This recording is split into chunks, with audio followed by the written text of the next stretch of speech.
they're doing. President, you going to come visit us soon? I will. I love it. I love it. I have property there, and I may never get to see it again, but I will. I will tell.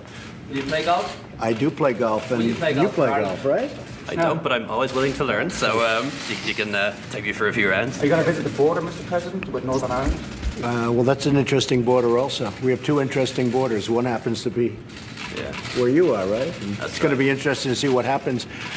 It's my great honor to have the very popular Prime Minister of Ireland with us, and we're having some good talks about trade and about military and about cyber and all of the other things that we're talking about. The relationship is outstanding and only getting better, and it really is a very special group of people. A tremendous number of Irish are living in New York, where I grew up, and they're living in the United States, and these are truly wonderful people. We love them. And Mr. Prime Minister, it's great to have you. Thank you. My pleasure. Thanks for the invitation to be here. So I'm going to be in New York on Saturday. Oh, good. Yeah, for wow, the parade, that's good. So marching on Fifth Avenue. That's good. I'd like to do it with you. I don't know. Does it pass Trump Tower? It does. It goes right by Trump Tower. Okay, that should be good. I used to watch it all the time. I would watch it all the time. So you'll be there on Saturday? Yeah. Oh, that's so a lot of the American side of my family came through New York. They're all in New Jersey and Florida now. All right. But some of them will be at the reception later. That's right. That makes sense. And this is the first time in the Oval Office. I was telling President Trump I was here before as a congressional intern back in 2000, but they didn't let me into the Oval Office on that occasion. But now we do. You've made great progress. Thank you. Thank you for being with us. Yeah, absolutely. Look forward to talking about Any comment on the Russian trade and a few sanctions, things later on. Mr. President? It looks like it. I spoke with the Prime Minister, and we are in deep discussions. A very sad situation. It certainly looks like the Russians were behind it. Something that should never, ever happen. And we're taking it very seriously, as I think are many others.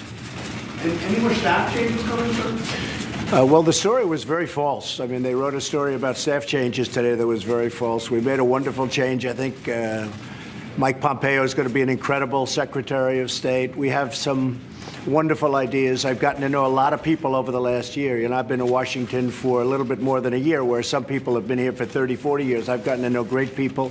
So there'll always be change, but very little. It was a very false story. It was a very exaggerated and false story.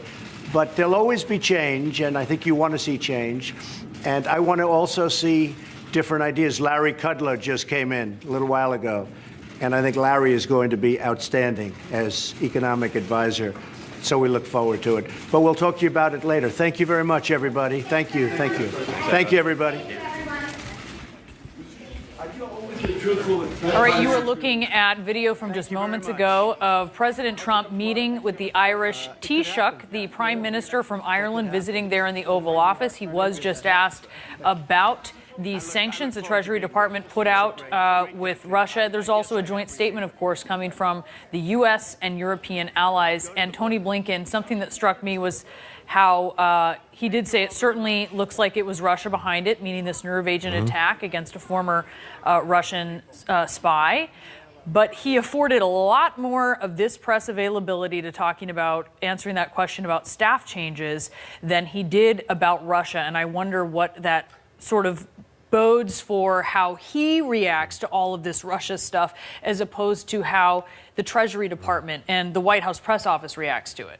Brianna, you know, the president's been dragged kicking and screaming to this moment.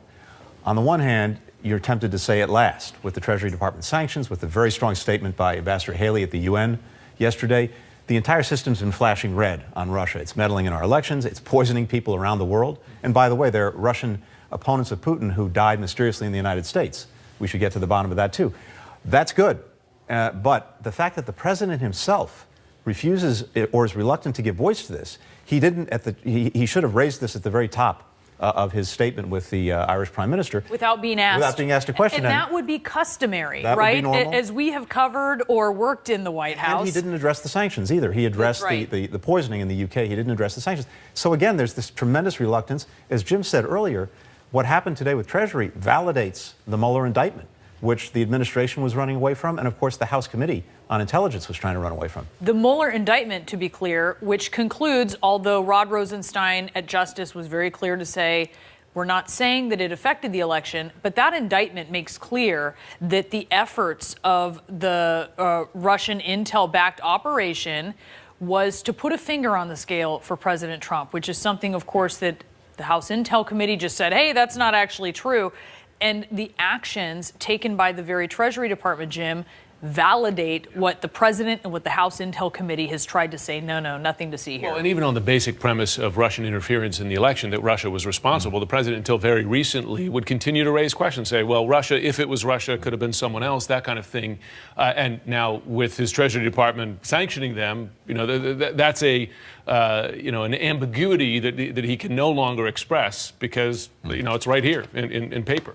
And he said it certainly looks like the Russians are behind it. Yeah. I mean, what was your take? Was that a sort of an at last? Was that your response? Because he's talking about there's an at last, or was it a too little, too late? Is that enough? Is this in line with what you're seeing in this joint statement? No. I mean, if you've seen some of the statements via Twitter in public of European Union leaders on what happened in the UK, I mean, it is unambiguous, strong, stern language saying we cannot tolerate this. Churchillian saying this will not stand.